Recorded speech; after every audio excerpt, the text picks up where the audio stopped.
chat about the Bills, we're hoping for the win. Pepperoni dreams and touchdowns in our mind. With each cheesy bite, our spirits get aligned. Let's go Bills, bring the thrill to our plates. Hot slices, hot fives, we're feeling great. Cheese pulls like Hail Marys, reaching for the goal. Bills Mafia munching with a hungry soul. Hey, welcome folks. ZaBills here with another chapter president interview sesh. That's what the kids call it because there's not enough time in the day to say session. That being said, Sean, we all would like to thank our sponsors for letting us have fun doing what we like to do, and that is podcast and eat pizzas. So let's give a shout out to Mike at MJB Electric. We've learned that he really only focuses on residential. And you know what? He's made an appearance on the podcast, so yes, check that out. He likes Colosso Taco best. So if you want to call or text Mike about his love of Colosso Taco and handling your wires, call 716-465-5017. And if you got a back problems like some of us have here because we're getting older, my friend Dr. Bob, he is the guy who is, half of the name of Doug's a Chiropractic. Call him 716-634-6272, or you can check out his website, DUDZIK, DudzikChiropractic.com. He's at Harris Hill and on Harlem, across from the cemetery. 2 locations. We love you, Dr. Bob. Yep. So thank you to them, and enjoy this podcast episode. Yeah, he's a pretty interesting guy. Stu is the real deal. Stand-up, professional. He's a stand-up guy. He's a stand-up guy. We're giving him his materials. Yeah, he is. Really good guy to talk to. He helped me out big time. Kyle, how was your week, by the way? Well, my week was normal up until about Wednesday. What happened Wednesday? I had an opportunity to be inside on the grounds of the new Bills Stadium and had a second to myself and decided to take a 25-second video of the interior of the stadium. Then I shared it with 15 close friends and family. Shared it with 10 Buffalo Bills backers, chapter presidents. Stu asked if he could politely share it to his Twitter account and tag us. And then about 2 days later, my video went viral, being seen over 1 million times.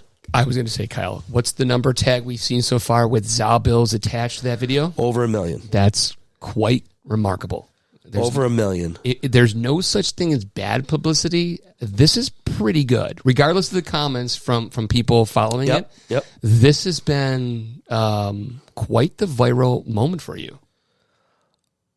I probably, like most people, have never experienced something going viral like this. Going viral I experienced it and still experiencing it, and it's pretty wild. It's quite the experience. It is wild. Who's that individual in making the cameo appearance in your video? That is me. That's the real deal. That Kyle right me. There. I am in the video, folks. If you have seen it, if you're on Twitter and you follow any type of Buffalo Bills stuff and your algorithm shows you Bills stuff, you have seen it if you didn't see it from me or anything else. It's all over Facebook. It's on the NFL, CBS, Trainwreck Sports, this page, that page, Twitter, Instagram. It went everywhere.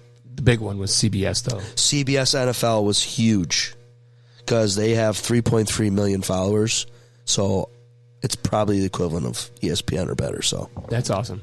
That's awesome. Well, we're going to talk with Stu today. Stu from West Michigan Bills backers. Bills backers. He's coming back for a second round. Yep. We talked to him last season. Yep.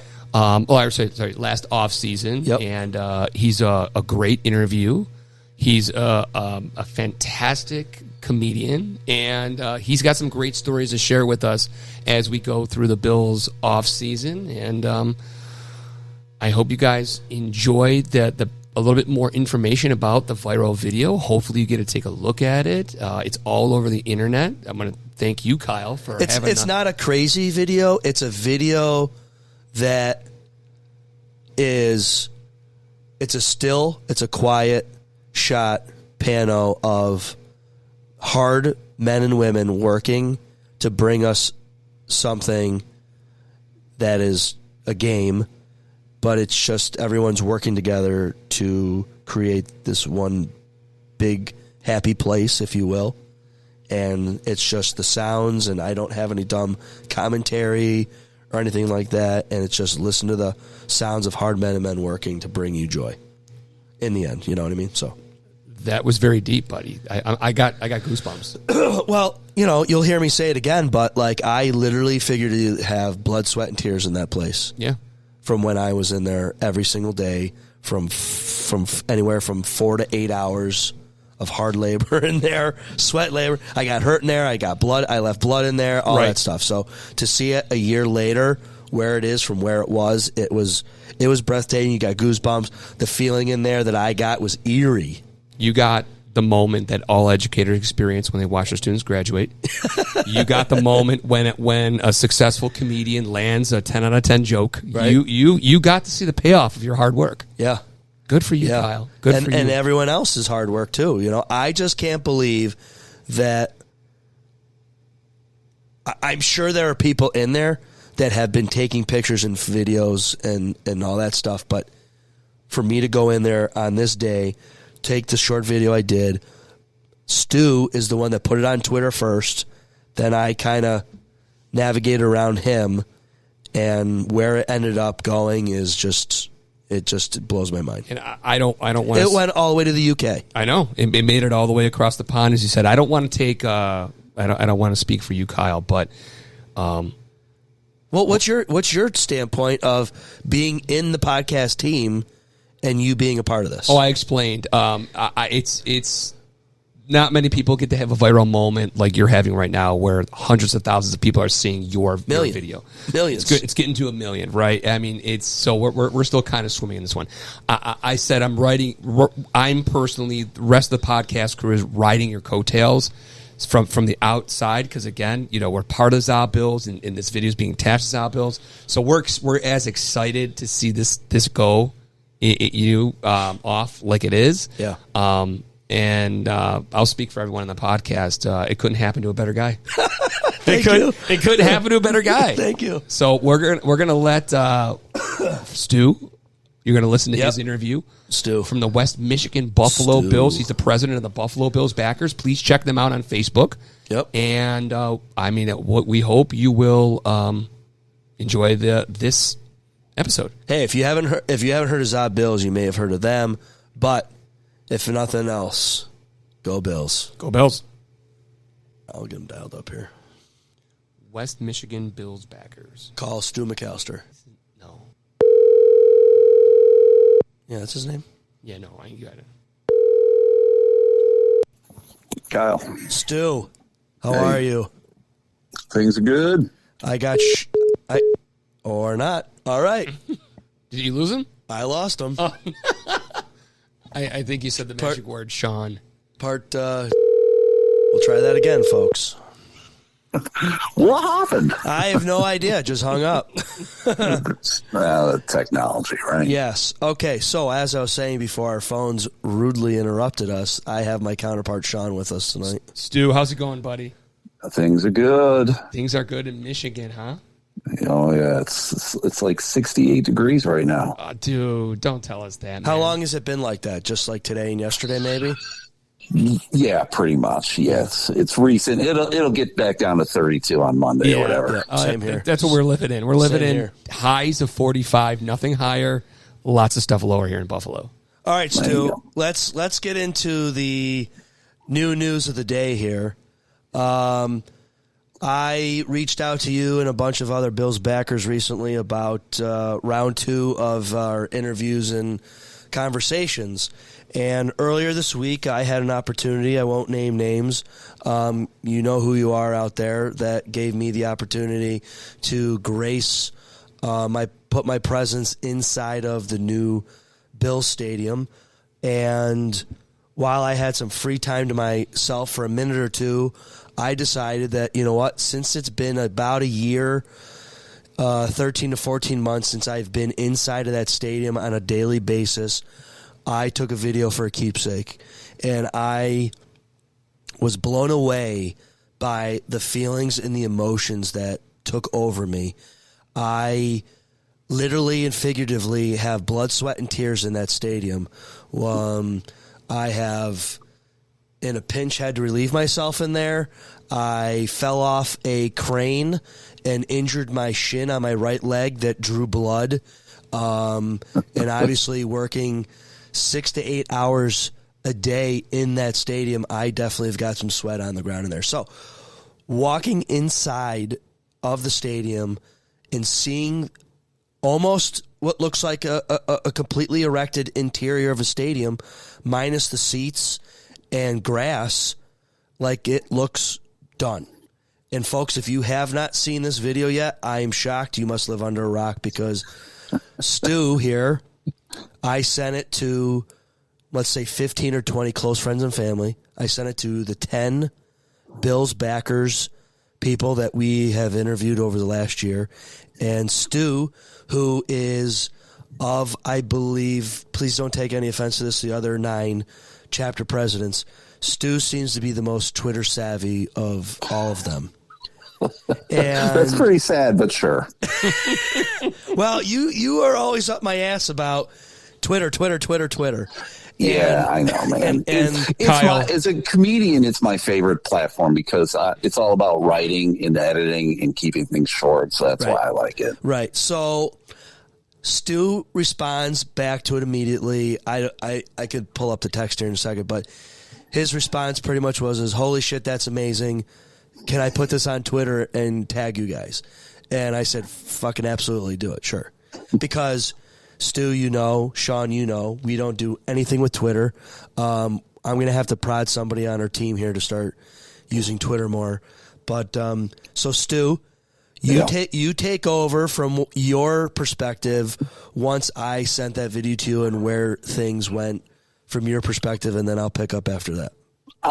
The video was amazing to me. Like, I was just so envious of you even being in the space.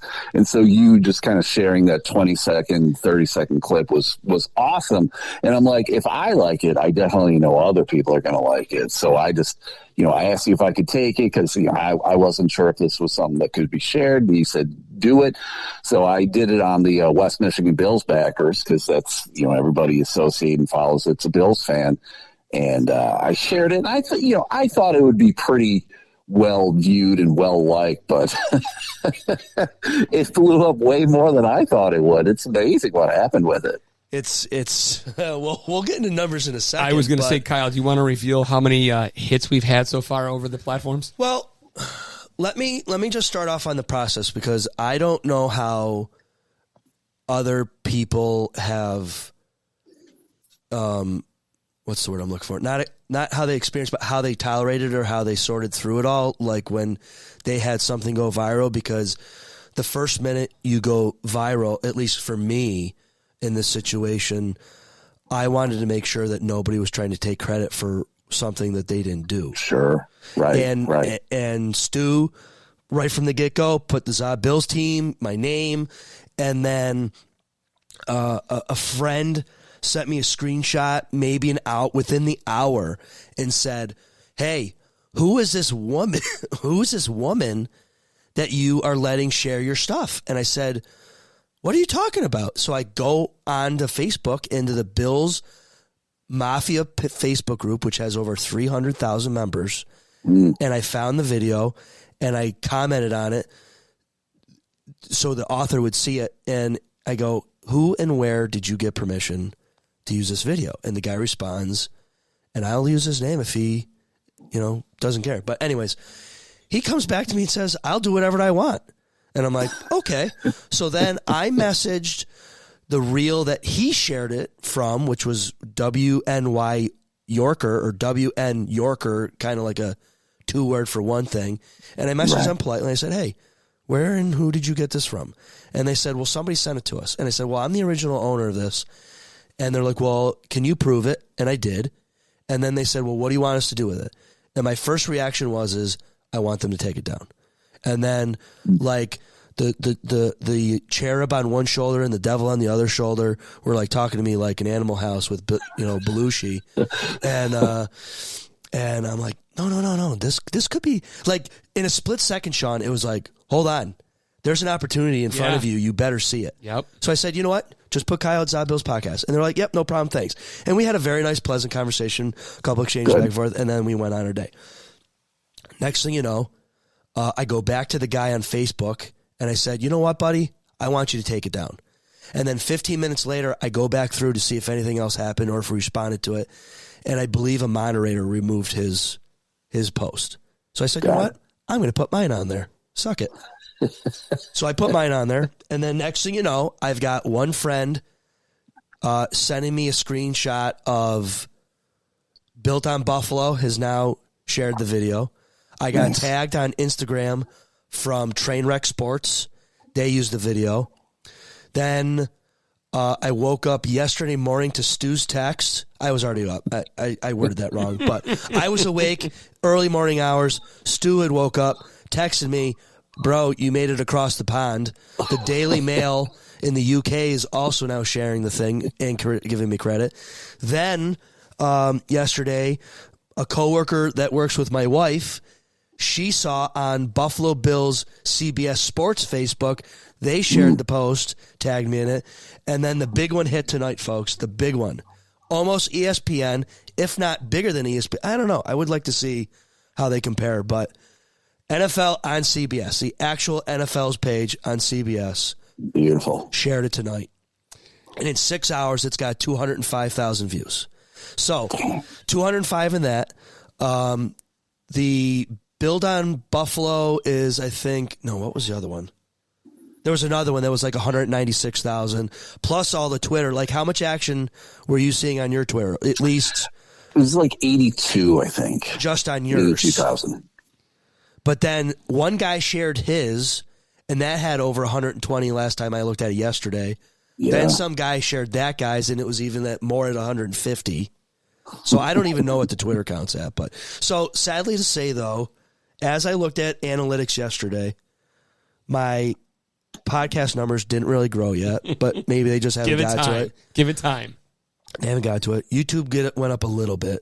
Nice. And then everything else is whatever. But, Stu, at the end of the day, you, sir, single-handedly have had ZaBills go across somebody's eyes probably guaranteed over 1 million times in 2 days because of you. It's weird, right? I don't understand how that happens. Like, it was a great video, but it's weird what just blows up. This is going to be hammer people, and it's amazing. So it was cool to see it happen. I don't know what was going on with your phone. Was anything crazy happening?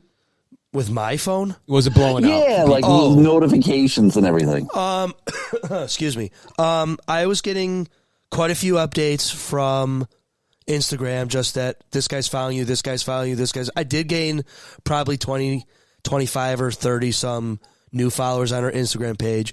I am not using the Twitter app, so I wasn't getting blown up. I was using the website. Gotcha. But I think we did grow like 60 some new followers or so in a day or Great. two, right? Thanks to you. And but I mean, at the end of the day, I can not believe. Here's the other thing, Stu. I can't believe that in over 15 or 17 months of that stadium in the process of being built, that some person hasn't had the idea of taking a video or a photo and sharing it before I did the other day.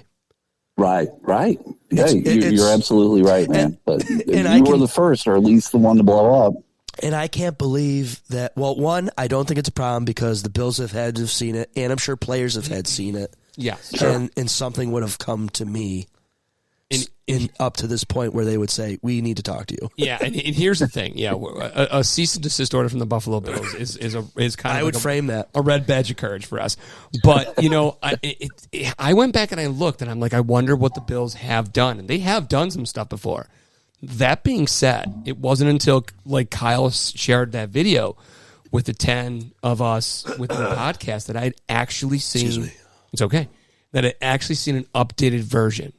Maybe I wasn't paying attention, or maybe I didn't realize. Just plug in new Bill Stadium, see an update, because they have done updates, but for whatever reason, it didn't connect with people until the video was shared by Kyle, by you, by other people, and I looked at it just like used to, and I was like, that's pretty cool. I mean, I thought that was, never in my million years did I think it would blow up as big as it did, but I looked at that. That was my first real good glimpse beyond the pit in what was the skeletal remains, maybe from 13, 14 months ago. But I was like, this thing is taking shape, and it looks pretty damn cool. I think also the fact that I am not doing any type of dumb commentary in there, like, oh, here's the stadium, blah, blah, blah, blah, blah. Like, just here is the noise of men working to bring you the new stadium, just the sounds and its beauty and glory, and just admire it in a slow panning of the stadium and just hearing the work going on, like, and then just that silent fist bump at the end. I'm like, yeah, here we are, and that's what sold it for me. You're like, fuck yeah, right? And then CBS cuts that. Did they? They did. Sean thinks it's probably for legality reasons. Yeah, I was like, Kyle, don't be heartfelt. I mean, they're probably going to reach 400,000 to 500,000 people. We'll get you back out there. You could be the face of our ZaBills. We'll replace our ZaBills logo when the Bills, like, again, two cease and desist orders. We'll put your face on there, and you'll get all the credit. Right. Well, Stu, from everyone here at ZaBills and everyone that has seen this video, thank you for putting it on Twitter. Pretty easy. It took me about 2 seconds. Pushing the ignition button on ZaBills. We struck the iron while it was hot. It was all about timing, and it just seemed to, I don't get it. It's so bizarre. Yeah. But no, good for you guys. As I was telling you yesterday, I should have lied and said it was me. Exactly. It's the Stu from... Yes. I hope you've reaped some benefits also from this, right? I assume you're gaining, or no? I don't know. I mean, clearly a lot of people looked at the Twitter, but it was amazing to me how many people wanted to comment. Like, people were commenting on so negative. It's a waste of money, and they got 20,000 less seats, and I won't be able to afford to go. And all of that may be legitimate, but I'm not here for that. Yes. Right now, I'm staring at something that's going to bring a lot of joy and pleasure to people in the Western New York area. Right? Stu, I've been personally, people have been slightly critical of me for having rose-colored glasses, and I'm cool with that. That's just kind of my life. I try to bring a little positivity. That's just season number 2. Season 1, you are not that way. Correct. Well, I turned a new leaf. And I told Kyle this story off air about how Nirvana felt like they had finally made it when Weird Al Yankovic was covering them. When he was spoofing them, they made it. When you have people, and I don't necessarily want to call them trolls, but when you have people kind of downing or getting negative on a certain thing, it's almost like you feel like it's a badge. You've made it. And I'm like, you know what? That's how you know you've gone viral, and people are when the polarizing sometimes takes effect. Well, no, like Stu was saying, like, I did not look at every single comment. It would take me probably 2 days to sort through every single comment from everywhere. Right. But the majority of them were, it looks super small. It's, why didn't they put a dome? How are those seats covered? Like, where's the covering? And I don't think they're at that phase. Like, that might be down the road finishing off the top, but because it looked pretty open still. But yes. I don't know. But I just couldn't believe, like, more people weren't more, oh my God, I can't wait. There's a few of those too. I was going to say, majority of. Let's give credit to it. Was not 90-10. It wasn't 90% negativity, 10%. Did you sort through any? I did. Okay, I went through. I did go through some of the first, couple of pages, and yeah, there was some of that negativity there about the stadium, not about your made-for-TV looks or anything like that. It was about the stadium, but that's stuff we have been debating on ZaBills. Sure. I'm pretty sure I know Stu from Michigan. We've talked the last year, but you've with those Detroit connections. I know it's not right next door, but you've been immersed in a dome, so that's kind of like your thing. To have that outdoor atmosphere is a Buffalo thing, but yet people from Buffalo were highly including this guy right here, was slightly critical that they didn't just go the extra 75 to 85 feet and just completely cover that thing. But that was more for just selfish reasons, but I can understand where it was. I didn't think anything was below the belt yet that I've seen, but I understand it. When you're getting that negativity, that polarization, you made it, baby. You made it big time.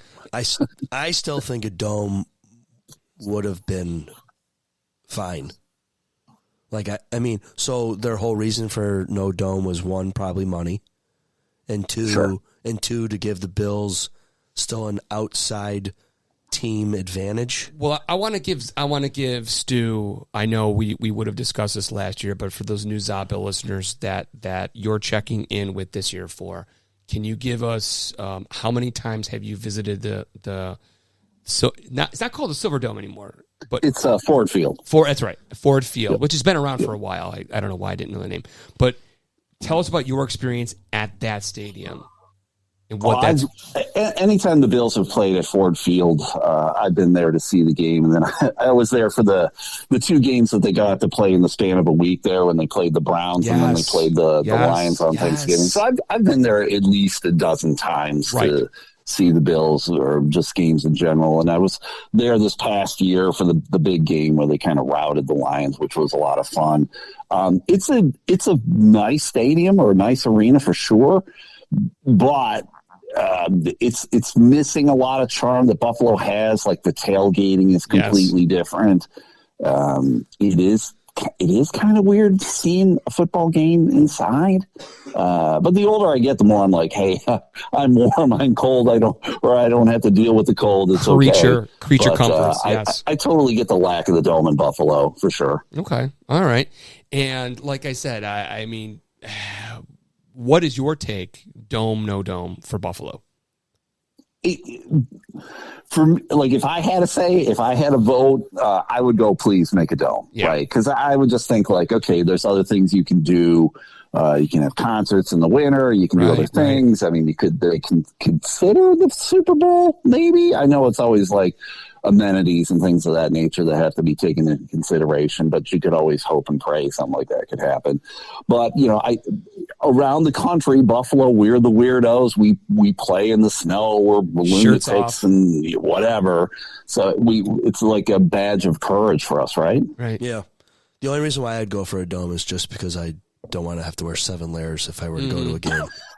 Or if it's raining and shitty. And I want to imagine this is going to at least rectify that a little bit for the fan experience. That being said, mine's pure economical. I think Stu brought it up, or Kyle, I can't remember if you or Stu brought it up, but to just be able to have concerts, Taylor Swift not here with her boyfriend, but actually performing, in our own backyard because it can hold, and it's in it not, you're just relegated to summer tours and stuff like that. Like, I just think it's a better investment, but I don't know the team, so I don't really have a vote. Yeah, but we are paying for this thing.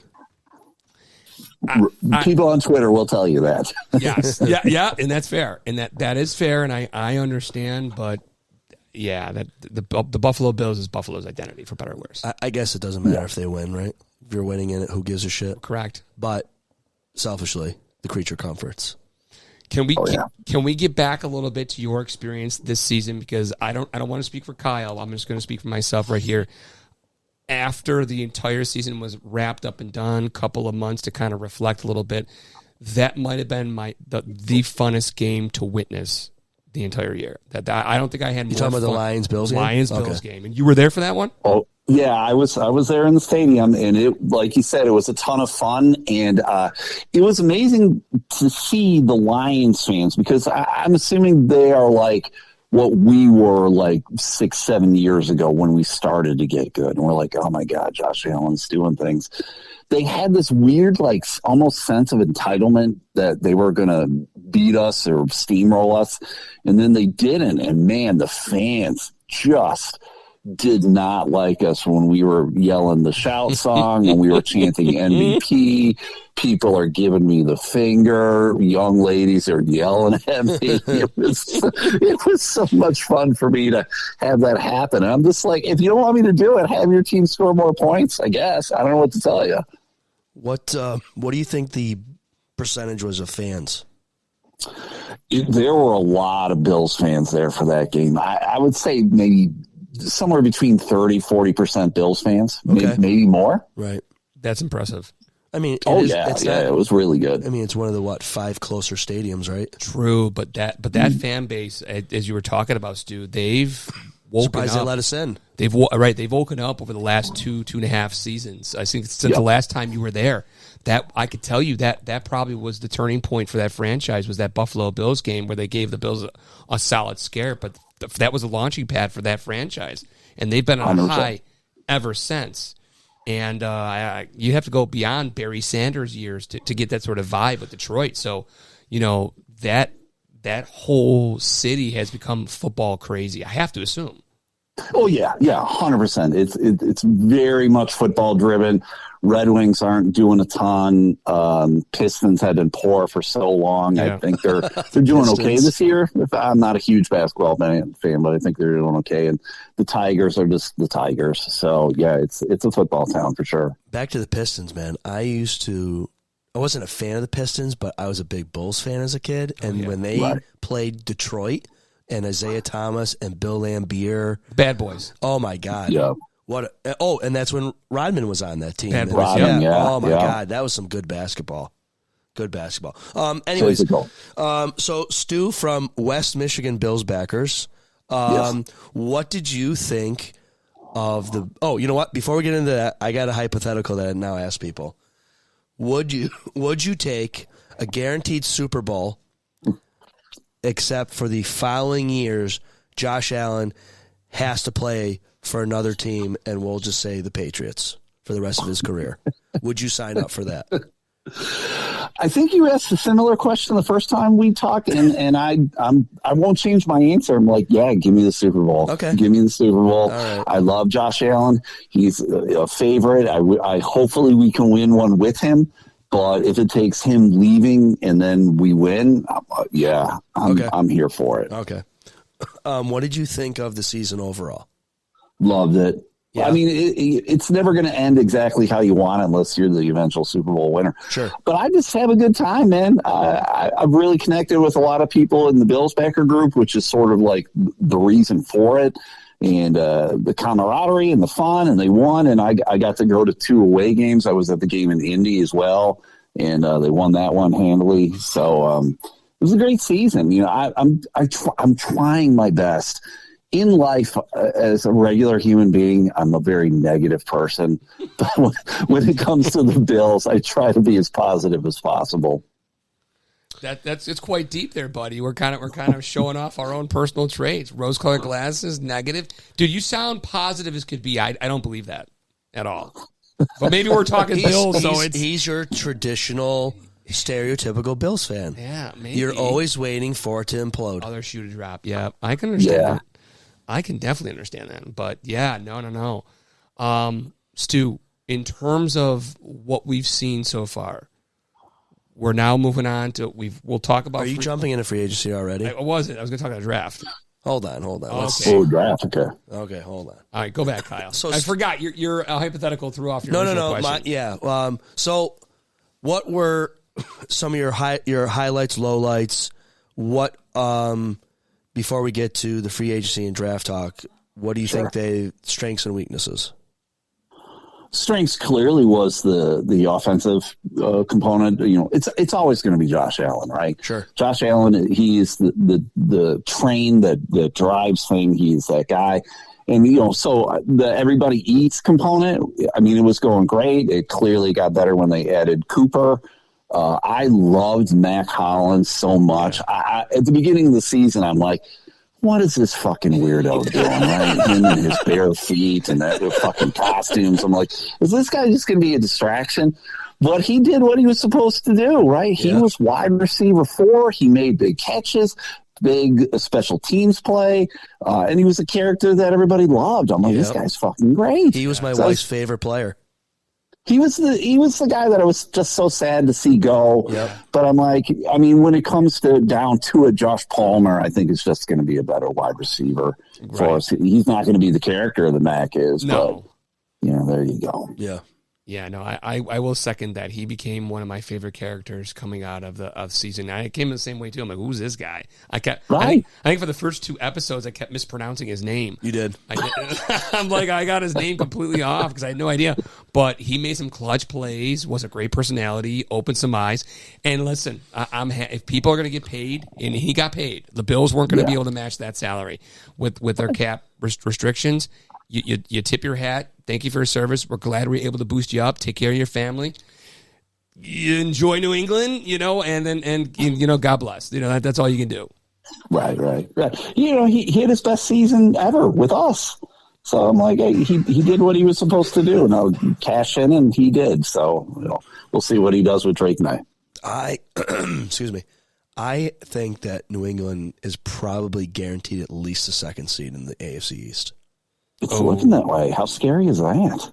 Sean, you disagree? You don't think New England would be 2nd? Not yet ready for prime time, my friend. I think. Dude, you got a good quarterback, and you have 2 respectable wide receivers there. Not ready for prime time, dude. I think they're taking steps. I'm almost. They got to play Miami and the Jets twice. Yeah, I know, but still, I'm not ready to close the door on Miami yet. They're a more established team. The Jets, if they can solve their quarterback issue, they're stingy on defense. The Patriots are that team that's something. They would surprise a lot of teams. We could go 6-0 in the division, and the Patriots could go 4-2 in the division. Could we? No, if you're asking me like over under, I'm still not. Okay, whatever. I'm not convinced. Prove it to me. It's prove it to me. Sure. Well, they've got to prove it to me. Sure. That they're able to do it with this. Potentially, they could do this. But how many franchises Diggs, have young? Who knows what he'll do? We've seen with Von Miller what an ACL can do to you. It certainly is going to take a little bit out of his speed. He's got his reputation to worry about. It didn't work in Texas. It didn't work in Buffalo. It did, but it didn't. So he's got a lot to prove, and he's not in his prime yet either. So, all right. Sorry, Stu. We were bantering like like a married couple there. I apologize for cutting you out. I love to hear married couples banter. It's great. Right.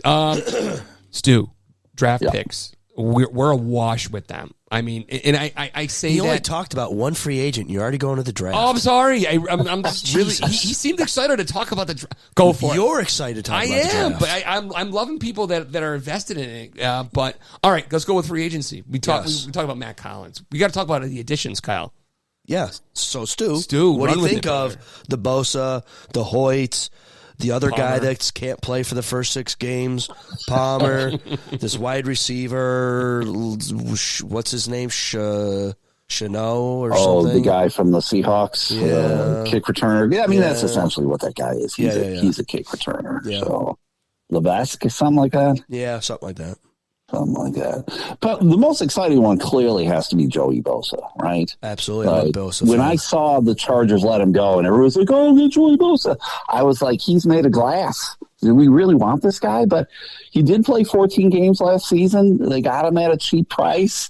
He's a younger version right now of Von Miller, so why not? Get him on, see what he can do, and a prove-it deal. And, hopefully he has an exciting year, right? Yeah. Yeah, you're spending 12 on him, but at least it's only 1 year, not a whatever deal they came up with for Von Miller.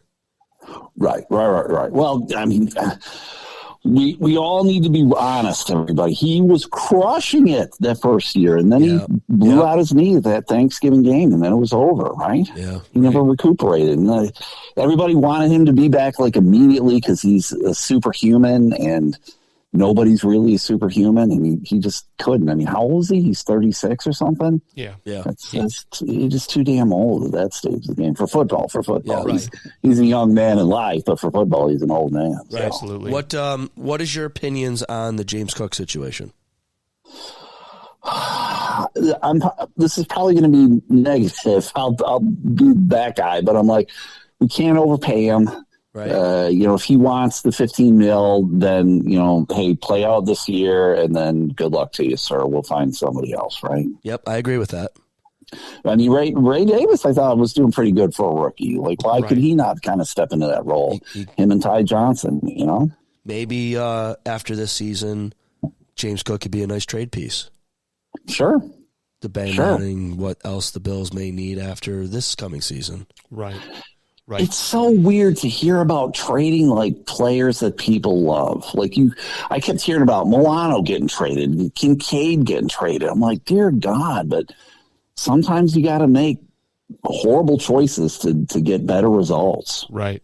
And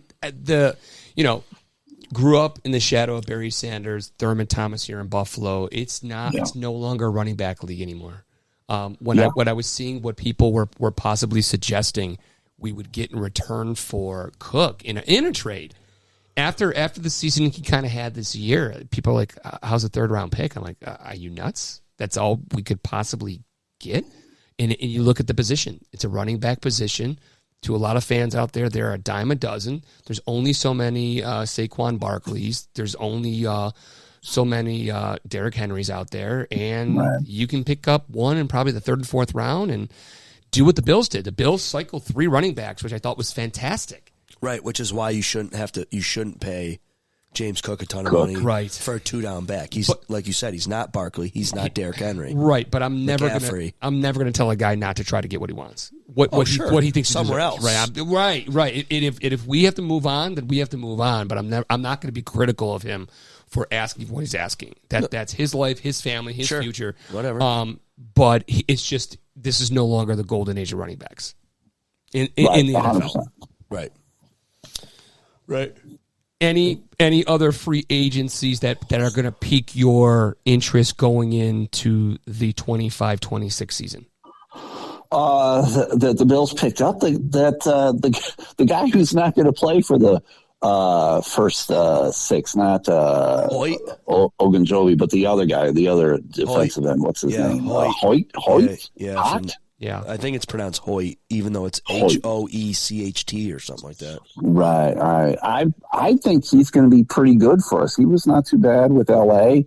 He's a Canadian guy, so he's kind of coming home. I'm assuming he was probably a Bills fan when he lived there. So I'm looking forward to seeing what he can do. But I was like, apparently the Bills knew that he was going to be suspended for 6 games, so they clearly are thinking this guy's the real deal.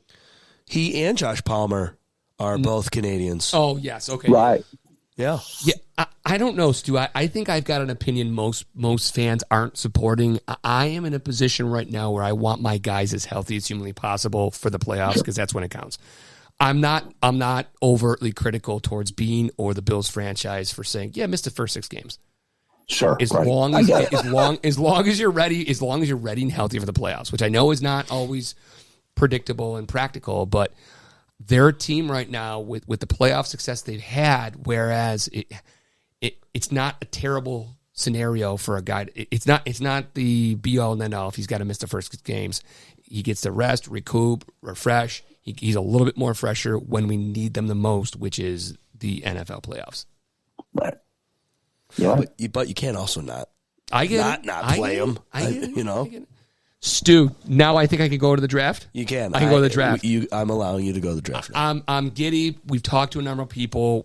I've been following the draft stuff like that. When the Bills are awash with quantity, I don't want to say they're quality picks, but in a league where you can find pretty decent prospects in the later rounds, 3, 4, 5. And the Bills have hit gold in rounds 3, 4, 5. The Bills have 10 overall picks. Right. How excited are you about that? I think it's great because it's going to give them an opportunity to move up. I think they can package some picks. I don't think they're going to pick at 30. I think they're going to make an opportunity to move up and pick, the early 20s would be my guess. Who do you think they're taking, or position-wise anyways? I hope they do defensive tackle myself. Ooh. I know a lot of people talk about receiver. Some people talk about defensive backs. I always feel like everything happens on the line, whether it's D-line or O-line. That's where everything starts and ends. So defense clearly needs more assistance right now than offense. So I'm hoping like a D tackle. Well, especially after the showcase that the Philadelphia Eagles defensive line put on in the Super Bowl. Oh, yeah. Just destroyed the Chiefs. It was great. Do you think the Bills would have had a shot? Maybe I feel like the Bills' offensive line is better than the Chiefs' offensive line. Absolutely. I'm not saying that the Bills would have won, but I felt they would have put up a better fight than what the Chiefs did. Yeah. That was a really enjoyable Super Bowl from a Bills standpoint. It certainly was. We enjoyed that one immensely in these parts, watching Kansas City go down like the Hindenburg. Absolutely. Do you think the Bills will use picks to trade up to get a punter? We don't have a punter right now on the roster. That's not a concern. That's not. No, they're not going to. But again, if they decide to keep some of these late round picks, they'll go for it. I mean, they got what? They got 3 5th round picks, 2 6th, a 4th, and a 1 and 2 2s. Clearly, the 2 2s are going to be used as bait if they want to move up. Right. I am not opposed to that at all. I actually like that concept of I can go either way. I'm 50-50. I like the Bills trading up, but I also don't mind them if they're like we're going to keep 30, we're going to keep 56, we're going to keep 62. You're going to add really good prospects. But they should move up. You got enough draft capital to move up. Depends how you feel about the draft. You move up and then you can move down and gain another pick back. Well, yeah. After the first one, you got to go up and get somebody. If you're really making a push, which they seem like they're trying to, he's got to move up. Stu, 10 picks. How many, if you could predict right now, of those 10, if you were to look at all the things they might do, what's your prediction for how many of those 10 they actually use in the 2025 draft? Ooh, how many players they actually draft? Yeah, probably 7. Okay. They'll probably draft 7. Okay. They'll trade up or whatever, and they'll lose 3 picks somewhere along the line. I think it'll be 7. 7's the right number. There's no space for 10 new players. I can't see 10 veterans getting ejected for 10 rookies, right? And so many of our players like get on our practice squad and then they get pilfered by other teams. Right. We just don't need to see that anymore. So I think it would get rid of some of these picks and we'll see what we can do. Sorry, go ahead. No, go ahead. I was going to say, using your mentality, 7 might actually be too high because if they only have a couple holes, D tackle, corner safety, what if they turn 10 picks into 3 guaranteed starter type players? That'd be great. I'm for it. Maybe 4 if they draft a running back or something that's sitting around. But do you think they'll draft a quarterback? Not this year. I don't think there's very many quarterbacks in this one, right? And I know where you're going, and I'm on board with that too. I just think there's too much Josh right now. 4 years? No. Like he's thinking like Trubisky replacement. Oh, no. If you draft a quarterback, you're not drafting him to be a backup. You're drafting him to groom. Not unless you can find a better backup in the draft than what you got with Trubisky. Because we all know if that guy's coming in, not in the fourth quarter for running the clock out. Right. Exactly. Pack up the plane early. I don't care who they put in. If Josh Allen is not there, we're a mediocre franchise. That's the least of our concerns. Yeah, but yeah. Yeah, but if you had the opportunity to get a halfway decent quarterback, and you keep him on the roster for 4 years of his rookie deal, and then you trade him. I mean, I don't mind it. I don't mind that decision, but it really is have and have-nots. Your haves are on the first round. You're lucky maybe in the round 2. After that, you're not. And are you going to waste a second-round pick? Or you don't have... if you have like one of those 5th or 6th around and you got a quarterback, where did Tom Brady get drafted, bro? He was a 6th-rounder. To quote Aladdin, that was a diamond in the rough. That just doesn't happen. I mean, it's possible. You're quoting Disney movies? He is. He's a Disney I told you, nerd. rose-colored glasses. Stu, help me out here, my friend. I was curious because I was going to ask you. Yeah. The Bills won their division. Yeah. Detroit did not win their division. That's right. Came to the last game. It came against Minnesota. They did one. They did win their division. Yep. Okay, why are they not on the schedule? I thought all division players play division players for the upcoming winners. Division winners. The Bills are not playing Detroit this year. We're not playing the NFC North, right? Yeah, I'm just I because we play them this. We play them this year, right? But I assume that all division winners. I thought all division winners played their next season, and I thought we would play Detroit again because both teams won their division. But I don't see them on the schedule. No. Yeah, they are not. So, I don't know how the scheduling works that way. But, no, the division, they won the division because they beat the Vikings the last game of the season. They were both 11-1. 14-2. Yeah, whatever. And they beat them. They killed them. I remember that game, too. Listen, I know you're a Bills backer. You're a wash right now with Detroit being in that environment and being a Bills fan with just success. But they were an exciting team to watch, Detroit was. And a lot of people were kind of fingers crossing Detroit, Buffalo in the Super Bowl. Oh, yeah. I would have hated that. I'm not going to lie. Yes. Yeah, I can imagine. Just because living here, I'm clearly I'm rooting for the Bills, but then I'm surrounded by Lions fans. And then if the Lions would have lost, I'm just surrounded by angry people all the time. That's good. That's a very good point. It would have been brutal. Yeah, that's a lose-lose. I know. That's a good point.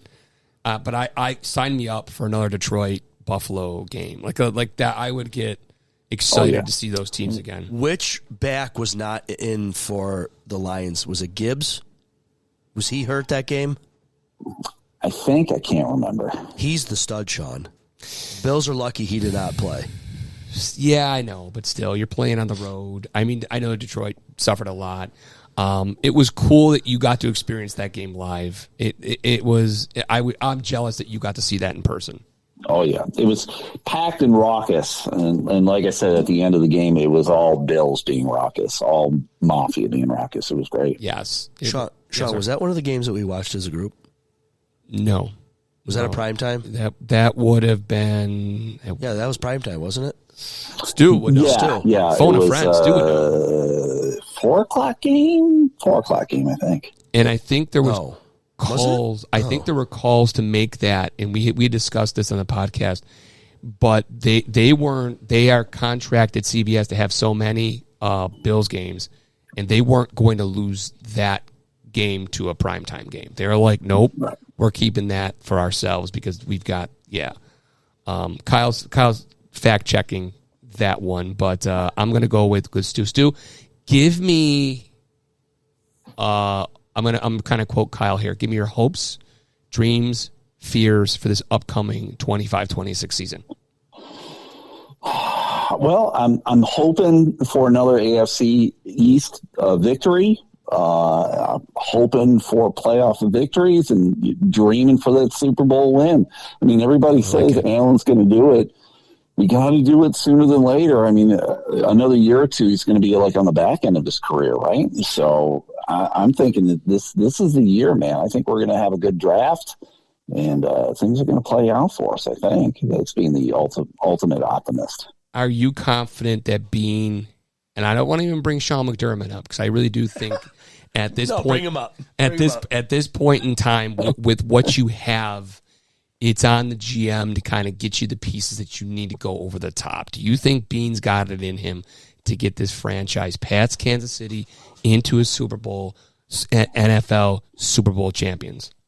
I think it's got to be the draft. And as everyone has said, Big Baller Bean, when he comes to the draft, he's good from picks 3 down. It's picks 1 and 2 where he stalls. Yeah. Why do you think that is? Okay, Kincaid's been okay. Cook's been okay, but then you have Elon, who was clearly a bust and is now with the Cowboys. He's got to hit a homer. Who if he gets a D tackle, that D tackle's got to have 5-6 sacks or whatever, just a huge run stuffer. We need a home run with pick 1. Why do you think he struggles? I don't know. I think I think a lot of it is because we're picking towards the end of the round. That's fair. So we're picking anywhere from 25 to 32, and so that's almost like a round 2 pick, and so that's where we're at. I think that's why I was totally fine when he traded out last year, gave up the pick to Kansas City where they took Worthy, and then we got Coleman. Yeah. And I think ultimately Coleman was a better receiver than Worthy up until he got hurt, right? Okay. All right. Yeah. In my head. So that's why I think he struggles. It is amazing to see what he does with a 6th round pick where you get Benford. Yes. What is happening here? Yes. So It's just good stuff. I think this is an example or an instance where he has to be aggressive and trade up. Yeah, I will agree with you. Get out of the 30, get into the teens, low 20, and actually get a difference maker. Yeah. Yep. You got the picks for it. Why not? Yeah, I mean, and GMs know they're the ones that have the pulse of the team. I wonder if he feels as confident as we are, and he pulls the trigger and does something out of character. You know, he likes to trade back a little bit. And accumulate He picks. hasn't done anything like that to this point, so let's hope he breaks his mold and doesn't. But he would know. He's got the pulse. He has got his pulse. He's thinking Buffalo Bills 365 at least 18 hours a day. It will tell you. I think, Stu, you brought this up. The Bills leaning towards possibly moving up. I think that'll be a nice barometer and tell you how he feels about where his team is. If he's willing to go against what he's normally doing, which is trading back, giving up assets to move up. I think this draft is gonna be a good indicator to the mind of our general manager. Yep. I hope he trades up. I want him to be aggressive. We need to be aggressive. Stu, I apologize if I missed this one, my friend. And if you want to say, Sean, I don't want to address this right now. You brought up hopes, you brought up dreams, you didn't bring up fears. What fears? What scares you for this upcoming season? The fear, like, we don't dare say it, right? Do you want me to say it? No. Stu, no. We all know without you saying it. Okay, then there we go. That's my fear. All right. I didn't know if you wanted to, if there was anything else, but no, we don't. We want Josh to have a very, very happy marriage this summer. Yes. And yes. Do you know that we actually, ZaBills Nation has been invited to his wedding? What? Oh my God! I'm just kidding. That's not true. None of that's true. Video? None of that's true. That would be Yes, that would be uber viral if we were to Speaking of his fiance, she's going to be on Hot Ones with Michael B. Jordan. Is that the chicken wing? Oh, that is the hot chicken wing show. I'll tune in because I don't know how. April 1st. I'd feel confident in her coming from Buffalo. Wait a minute, April 1st. I wonder if that's going to be a fool's joke and they're not going to have him on. Oh, that's a good man. We might be overthinking that one, but I would watch that one. That would, she'd be representing Buffalo wings, hot wings. If she could just have this conversation like you and I while doing like heavy hot wings. Respect her. Props. I would absolutely props. Be like, that's our girl. Hey, Stu, you said earlier you were a negative guy. Let me ask in you life, in general, yes. Let me ask you this question: now that Josh is going to be marrying a Hollywood movie star, do you think she's going to be silently, secretly in his ear, trying to talk him into moving to Hollywood? I've heard other people bring that up, but everybody's been like, no. I don't know her. I don't know anything about her.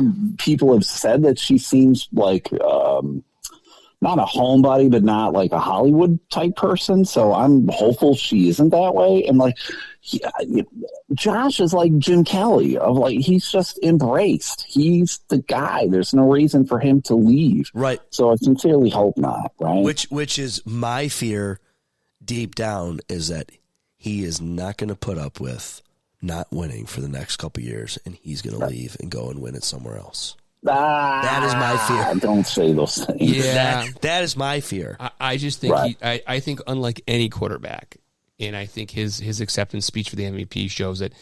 I don't know. And were either one of your feelings hurt when the Bills traded Thurman to the Dolphins?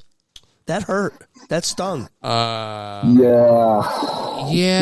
All of those guys when they left, Reed and Smith and Thurman, it was just so bizarre. It was so foreign, but we all got over it. Right. Sure. Right. And the point I was trying to make is I don't know if any quarterback in the other 31 franchises feels the love in their environment like Josh Allen. Well, Myles Garrett proved to you that winning isn't shit. When you get paid. Yeah. And Josh is son of a bitch. And it's one thing to feel like you're getting shafted. Josh, I would never speak for that man, but considering he's the highest paid professional, I don't want to say athlete because I don't know about baseball, but at least in the NFL, that is quite an accomplishment from a franchise that's considered a small market. Right. Absolutely. I mean, Myles Garrett puts up stats like no other. Right. And he's getting paid. On a team that doesn't have a lot Sucks. more to it, unfortunately, for them. You know what I mean? Like, he's in a shitty team, paid a ton of money. Josh is on a great team. He's not winning the trophy, but he's getting paid. Like, is that enough? Right. I don't know. Stu, any plans to make it to Buffalo for a game here? Or are you saving yourself for the new stadium? It's the last season for the Highmark, right? Yes. So Tickets, I know I have to try to make it. I know here in the Bills Backer group, we've talked about doing an away game like Cleveland or Pittsburgh, but maybe it'll be coming back home. Man. You know, I would love to come back home. That is one other thing, is that this season games are probably going to be selling out because it's the last year in the stadium. Yes. Yeah. So kiss our chances goodbye, Sean. You know, buddy, I've like from ZaBills studio. It's a good view. It's a good view. It's not too shabby at all. But yes, there's going to be that nostalgia that I think a lot of fans, especially towards, I would say probably November, December, like playoff runs. That's different. But like, because those tickets are off. You're just not going to get your hand on those tickets. But people are gonna want to get in to pay homage and say goodbye. It's hard to believe. I mean, this stadium is. I have a commemorative coin. I can't remember if it was 72 or 73 when it opened up, but it's that old. Wow. Yeah, I mean that's we're ready, and it'll be a sight to behold. I'm looking forward to the new stadium. I have an insider that got his own personal tour of it recently, and I'm excited to see what the finished product's going to look like. Stu, are you still actively doing stand-up? I am. I recently got back into it. I've had some comedian buddies ask for me to open, so they connived and tricked me into doing it. Do you know Kostaki Economopoulos? He sounds Greek, and I don't. He's the biggest name in comedy. He's a regular on Bob and Tom. He's a pretty big name in comedy. He got me opening up for him on some shows, so I got back into it. I've been hitting the stage pretty hard, so maybe I'll end up doing some stuff back in Buffalo at some point. Is it like riding a bike? Is it like if you step away for a little bit, but you get right back on stage, the vibes, the adrenaline, the pump, it's just like you haven't lost a beat? Is that... It's very familiar, for sure. For me, it's become all about needing to do completely new material. Okay. I don't want to do any of my old stuff, so I've been writing pretty consistently since January. I probably got a good 25 to 30 minutes of new material that seemingly is going pretty good. So, yeah. For me, it's come back pretty easy. Thank God. Thank God.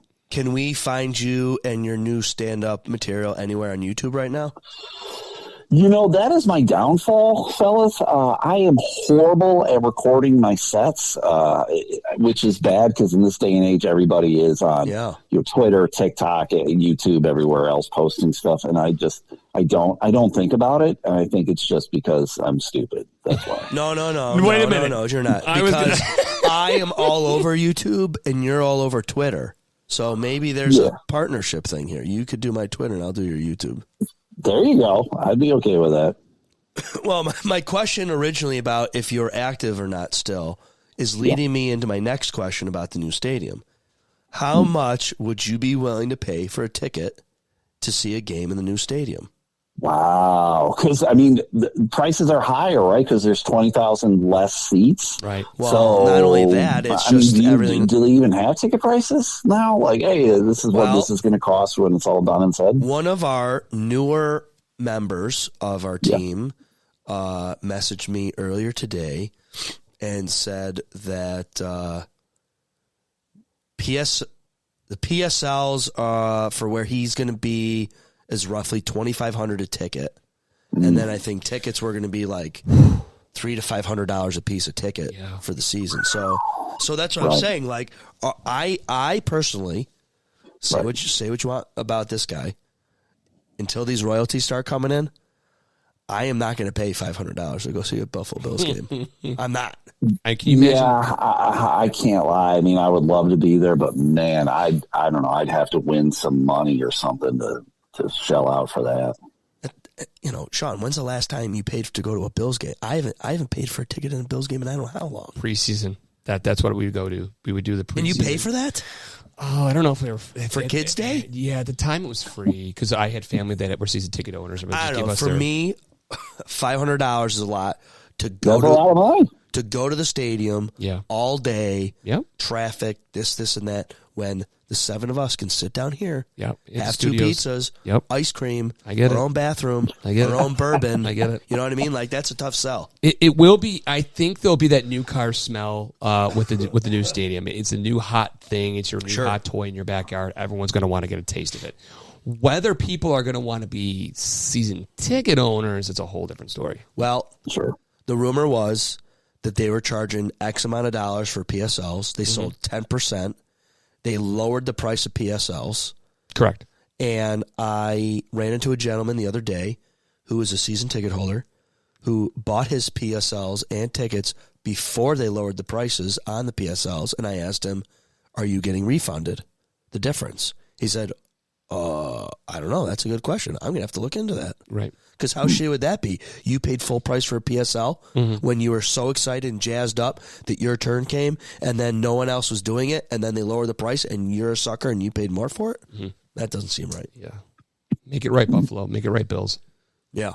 Yeah, I don't know, man. That'd be it'd be cool to go in there. Maybe after the first couple seasons, maybe, I don't know, I just thought that they were getting rid of 20,000 seats to incorporate more boxes because they wanted to be more corporate friendly or something. They wanted more boxes, more suites, trying to get more of the sponsorship going on in there and shit like that. I don't know.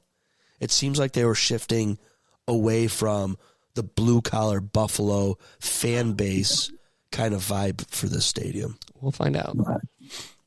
So I'm good. I hate that component because you definitely want like the working man to be there because that's the backbone of the fan club, right? Yeah. Fan support. So well, these people that are buying the tickets in this new stadium are embarrassing me. I apparently look like a non-Bills fan when these people are like, oh my God, yeah, I'm buying that. I don't care how much it is. I'm like, seriously? Shit. They've hit pay dirt with the greatest quarterback in the NFL. Oh, sure. Strike while it's hot. Can you imagine if they were a Cleveland team or even, Pittsburgh's kind of going through it or Miami? No, England, or if it was, do you think if we were still, say that Josh Allen and this great dynasty that we're experiencing, well, I shouldn't say, can we say dynasty? He's playoff got dynasty, right? Playoff, I would say a playoff caliber team. Sure. That's great. Imagine if you shifted that back 10 years or flip-flop people would Josh laugh at you. with the football drought. Football. Like, do you think they'd even be considering a new stadium right now? Yes, they'd have to. I think they'd have to. Oh, they'd have to. So no matter Josh was here or not, they're still doing it. If we're still talking drought football in this time and age, and Stu, I'll let you chime in a second. I think people are laughing at them, and they won't even try the licensing. I think they're still going to build a stadium. It's a necessity, but they would never in a million years try that licensing thing. Stu, what do you think?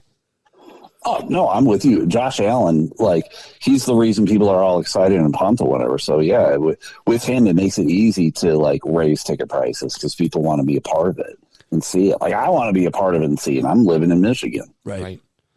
Stu, I want to get back real quick to the comedy. How often are you on the road, or are you just local in Michigan, West Michigan? Well, right now, I'm just local. I stopped for 4 years. I'd been doing it for 16 years, working the road, and then I stopped when COVID hit. It made it pretty easy for me to go like, screw this stuff. But I've been getting back into it since January. But I'm pretty much local, and we'll see how things go. Like what I want to do with it. My approach to it all is changing. So I just want to focus on it being more fun for me than more of like I need to do this to make a living. That's good because it was a grind. Like I think any kind of entertainer, like a actor, musician, anything else, it can be a grind. And I'm just getting too old for things to be a grind. So, what is the funny name of your local comedy club? I always find these names funny. It is Dr. Grins. That's a good one. Yeah, that's got a hoity-toity man. It's awful. sound to it. That's perfect. I don't know if you listen to Dana Carvey and David Spade's podcast? I have not listened to it. So they'll talk about stories of like when they're on the road, and the name of some of the clubs that they list off of random cities that they've been in are hysterical. Oh yeah. There's a club, there's a chain of clubs in like Arkansas and Nebraska, or whatever, called the Looney Bin. That's a good one. Wow. Yeah, I'm That's just like, really it's good. weird to me, but yeah, it's legitimate. So yeah, strange. Yeah. So how often are you doing this? Once a week, once a month? I'm trying to do it several times a week, just trying to get nice. out there. So, again, it's all like practice stuff to hone the craft, fellas. You got to hone your craft. Right. Polish it. You got to polish. No, you're absolutely right. Give me the insider. Give me the. I want to know what it feels like when a joke you wrote, you write, you present, you perform hits. I can tell you right now, it's the feeling that we have I with know, this video. that's why I'm asking him. Okay. Like, hey, when it's a 10 out of 10, you're like, this is a keeper for the rest of my career. What is that vibe when the crowd goes nuts for a joke that you're like, you're maybe not sure this is gonna work, but they love it. You don't think it's going to land? It's an amazing feeling for sure. Like a lot of it, though, I was telling my buddy last night, a lot of being on stage isn't even necessarily what you're saying. It's the confidence that you have. So when you're on stage and you're just acting like you own it, you own the room, you're in control of everything, people are going to go along with you. Yeah. So it's a trust thing. Like if the crowd needs to trust me as a comedian and know that what I'm going to say will be funny and they'll laugh and have a good time. So I got to ask you, where was the first location of your first comedy show when you got on stage for the first time? Man. Boy, the first time, I will tell you this is how long ago it was. The Funny Bone in Buffalo. That's what I was thinking of when Kyle was talking about funny names. I'm like, yeah, we had a couple places around here. Was that the name? What was the name? Stu, did you ever perform at the place in Tonawanda right off of the 290 there at Colvin and Comics Eggert? Cafe. Yes. Oh, you do remember that. Look at you. Yeah. That was legendary right here. It's like a workout center now or something, right? Yeah. Planet Fitness. Yeah, or it's something. Catalyst or something like that. Yeah. Yeah, they funny. took that. Yeah, they knocked We it. had Funny Bones. We had the Comedy Cafe around here. We had a couple. There was one on Hurdle, I think, too, right? There was comedy something or other. So, Oh, I don't know. Yeah. Now you got Helium. Helium is a great club. I don't know if you guys ever go or not, Yes. but Helium is a great club. It was before COVID hit was the last time I was at Helium to see a show. But you're right. Where'd you see Sean? Ooh, put me I've on never a been there. My mom spot goes like there. That. Oh, I'm gonna have to phone. I will have to. It was a double date. My wife and Phone a friend. Call her up. Call her up. See if she remembers. I'll stall him. I'm not. Oh, all right. Call her. I'll stall him. I'm stalling him. Go ahead. You stall. Because I think I'm gonna call. I think who would probably know would be. That's fine. Just do whatever you do. Go, Stu. Kyle's taking over. I'm gonna find out this comic. All right. So, Stu. Yeah. Do you like to fish? Is it stalling? No, I haven't fished in forever. The last time I fished, I was probably like 10 with my grandmother. How far away do you live from a major body of water? Lake Michigan is 35 minutes away. 35 minutes away. Okay, Yeah, so pretty close, how yeah. far are you from the Upper Peninsula? Upper Peninsula is about 4 hours away, 4.5. There's a guy on YouTube that I follow.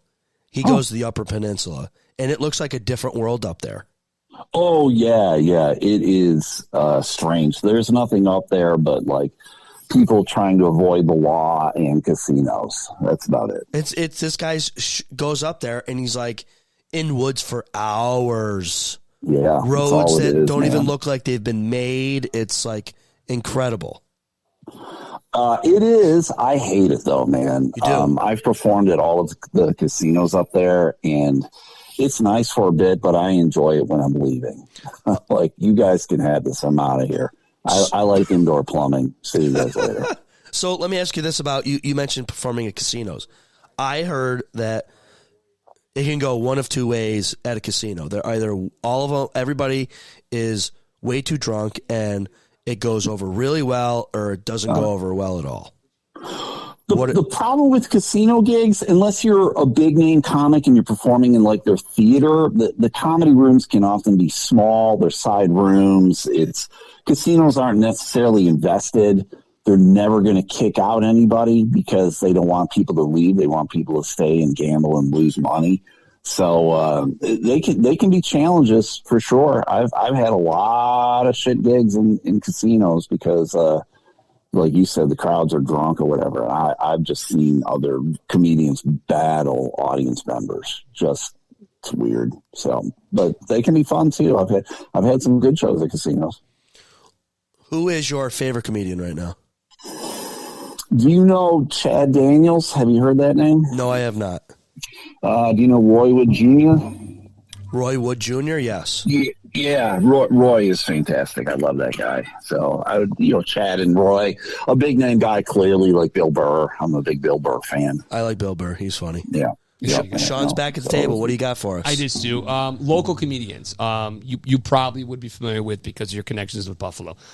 Josh Potter was Josh Potter. He used to be on 103.3 The Edge. Correct. And of course Rob Lederman too. Rob Lederman from 97 Rock Comedy Club. I was at an event where Rob Lederman was there. He's a very funny guy.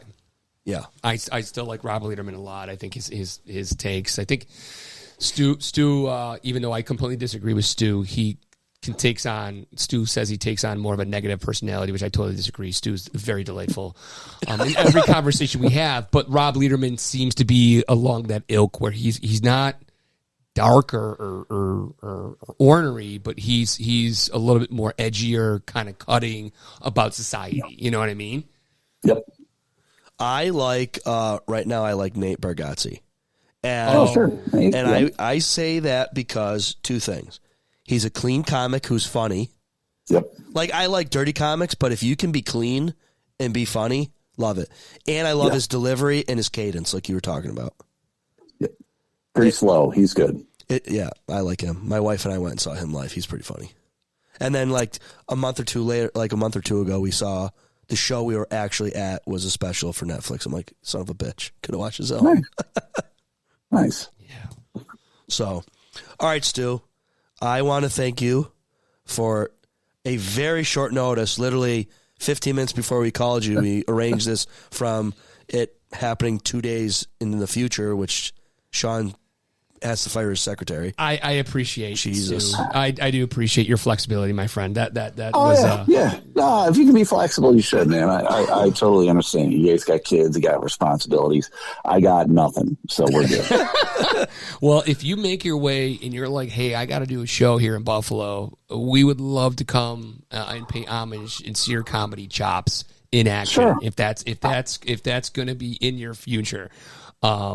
We definitely, hands down, appreciate your support and passing on Kyle's video. That was just a catalyst, and any good thing that comes from it is going to be attached to you, my friend. So thank you. Absolutely, personally. You so are much. yes, you are responsible for all this. I like you guys. I like it. I like the fact that when you guys called me to be on originally last year, and then I have listened to your episodes since. So yes, I enjoy your podcast and your interviewing skills. So it's good to be on with you guys. I'm glad you. I really appreciate it. So, Sean, I have to get a hold of Lederman and see if I can do his room. And he's got a good place too. He does have a pretty good place, the Playhouse, Comedy House. I think that's what it's called. It's a Rob's Playhouse. Rob's Playhouse. It's a nice venue. Where is he? Where is that? I think it's in It's at Williamsville. a school, an old school. Yeah, Williamsville or Clarence. It's Kenmore. Is it Kenmore? Yeah, it was when I saw Dr. Dirty back in October or whatever it was like an old school that they're converting into a theater and businesses. And it was in Kenmore. I'm on it. I'm looking up the address. So, you're looking it up right now. If this viral video gets me any connections with the Bills, I am going to push for. What the heck is going on upstairs, Sean? Do you hear that? I do. That's I think that's my dog you're hearing. No. One of my kids is raging on something. Oh, there you go. What I was going to say was, if I'm going to have to take care Intervene. of that. I was going to say, What is going on up there? Holy shit! I can handle this. Elmwood Avenue. Stu, we were both kind of close a little bit. Near Buff State? Yeah, 3200 Elmwood Avenue, Buffalo, New York. Oh, so he's changed again because that's not where I saw Dr. Dirty. So, Yeah. weird. Okay.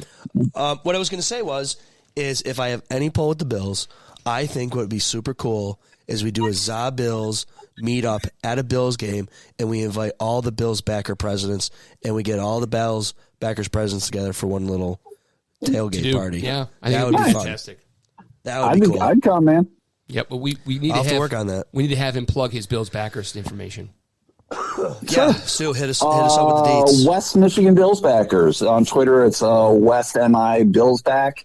And then it's on Facebook, just do West Michigan Bills backer. It is a group and not a page. And the guy who made it originally made it private. Okay. So you got to answer like some questions to get in, whatever. Once you make a group private, you can never unprivate it. You can never make it public again. I don't understand why Facebook good to know. that, but there you go. So have you thought about starting a new page? I have, but I've gotten lazy. I'm just lazy. I'm like, it's another social media thing I got to deal with. I'm like, do I want to deal with this? Yeah. Right. I got to make YouTube clips. Yeah, just get a GoPro and a mount and just stick it somewhere and just hit record. Yeah, I know, man. I know. It's easier said than done. I get it. I was supposed to become a fishing celebrity and record all these fishing trips I go on. And I'm like, you know what? I just want to fish. I don't really care. But there's been so many opportunities of cool things that have happened that I have missed on and have to rely on my brain to remember all these things. And it's a pain. Some people love it. I mean, I would love to do it, but I just don't do it. So, whatever. It's just a simple push a button, right? That's all it is that. Yeah. But so, Stu, thank you again for helping me become viral. There you go. Thank you, Kyle. Thank you, Sean. Thanks for having me on. Hey, Stu. Absolutely. Be good, my friend. It's always great talking with you. Stay Go Bills. warm. Stay warm out there. Hopefully you get a good summer like us. Go Buffalo. Go Bills. Go Bills. See you, Stu. Bye, guys. Bye. See you.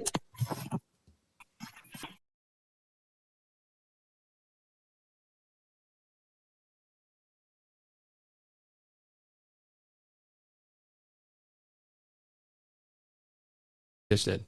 Okay, it's going. Yeah, he's a great guy. He's a fantastic person Stu to talk to. he's a really cool dude. It's probably because he's a negative comedian. I think he's really positive, really positive personality. I wonder if when he says like he's negative, I wonder if he means like if he's a self-deprecating comedian. He might be. He might be. Kyle, how was your... Wow, I'll have to cut that out. That's terrible. Kyle, Getting over this shit. Yes, sir. how was your week? My week is not over. Well, actually, oh shit. Hold on. All right.